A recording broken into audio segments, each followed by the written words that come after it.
Hello everyone, welcome back to my channel.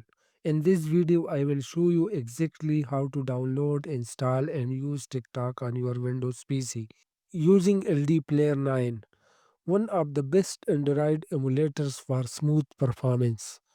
Whether you want to watch videos, comments, or even upload your own TikToks, this method makes your PC feel just like a mobile phone.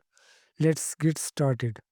First, make sure you have LDPlayer 9 installed on your PC. If not, you can watch my previous video or check the link in the description to install it. Once LDPlayer is open, find the Google Play Store icon and click it. Sign in with your account if you have not already. Now search for TikTok just like you would on a smartphone.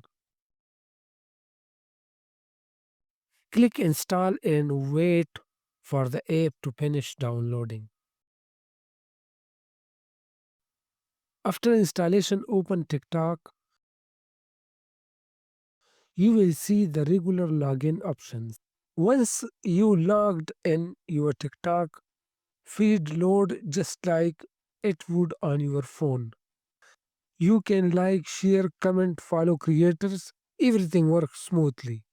TikTok works great on LDPlayer 9 because the emulator runs Android 9, which is compatible with all TikTok features. Now, here is a common question. Can you upload videos from your PC? Yes, you can just drag your video file into the LD player window and it will appear in your internal storage. From there, you can upload videos using the TikTok app as usual. Grant access and you are good to go. If this video helped you, hit the like button, subscribe to my channel and click the bell icon so you don't miss out on more emulator tips. Drop a comment if you want tutorial for Instagram, Snapchat or any other on LD Player 9. Thanks for watching.